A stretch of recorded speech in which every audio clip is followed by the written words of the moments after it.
Hello everyone, my name is Suman Dua. I'm a registered migration agent at Nationwide Migration and Education.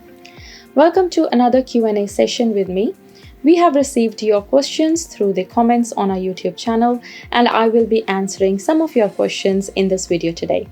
So let's look at the first one. So this one is from Deepak. Hello ma'am, I have done bachelor's in pharmacy from India and currently working at a pharmacy retail shop in India from last 10 years. Can I apply for my skills assessment under pharmacy technician?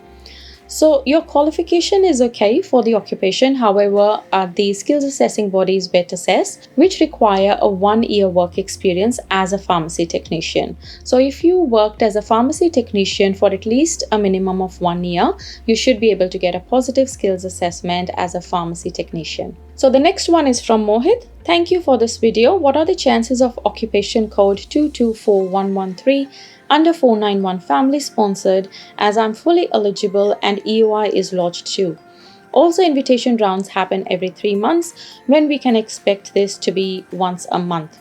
So Mohit, looks like it will always be a quarterly invitation round for the 189 and 491 family sponsored visa. Now, if you're offshore, so your occupation is statistician, which is on the MLTSSL. So if you're offshore, I haven't seen any invites for this occupation recently. However, things may change in the new financial year.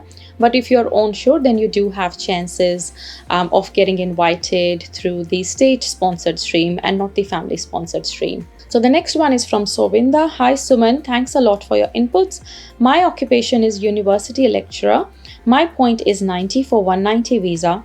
What do you think about my chance of being invited for 190 visa in Queensland? So Sovinda, you do have good points and your occupation is also on the MLTSSL.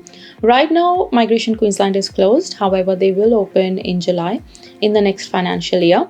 So if this occupation is open and you are an onshore candidate and you have the work experience as well as required by Migration Queensland, then you do have good chances of getting invited.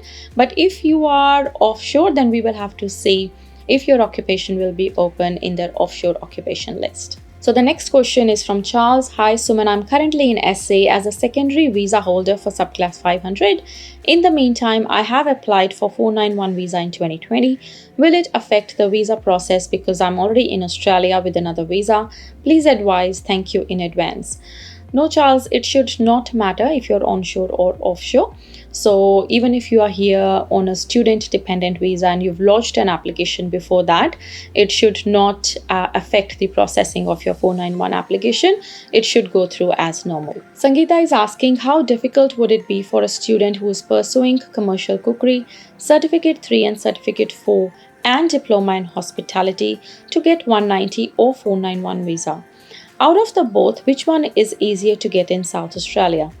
So at the moment, the occupation of chef is very competitive in South Australia, and they have been asking for 18 months work experience for a 190 visa, and there are more chances of getting a 491 instead of a 190.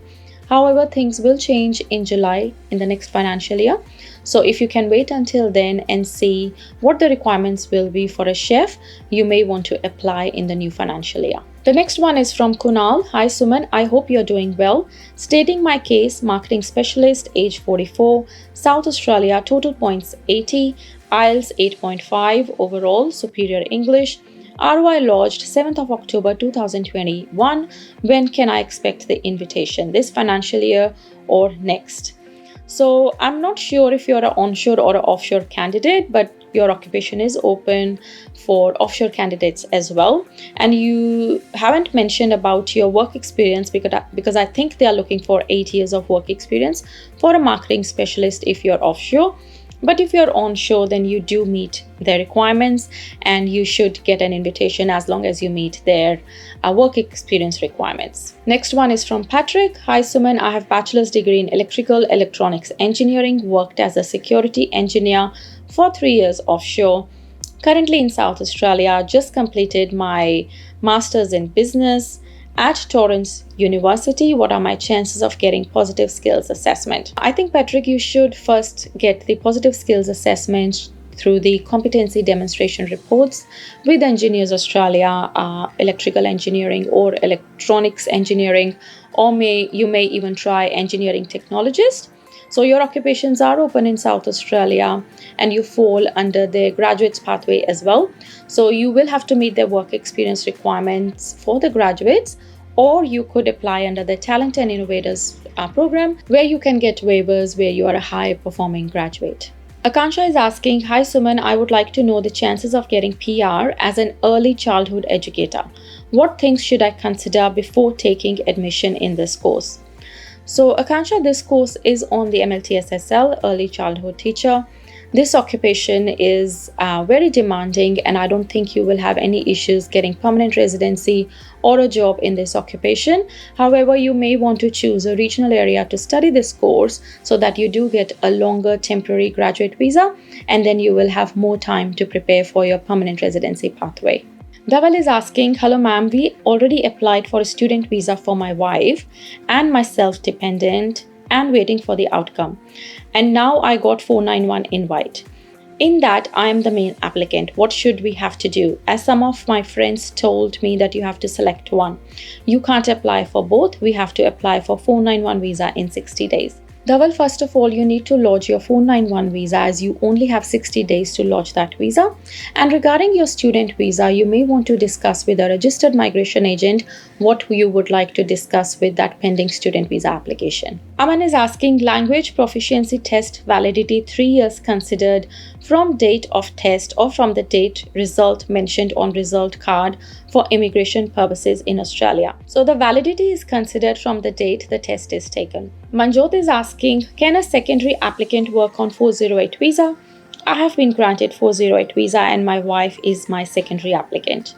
So Manjot, there are no work restrictions on the secondary applicant for a 408 visa. So the secondary applicant on the 408 visa should be able to work full time. So these were all the questions that I wanted to answer today. So if you have any questions, please leave it in the comments and I will try my best to reply to them in my next video. Stay updated about Australia's immigration. Make sure that you subscribe to our channel.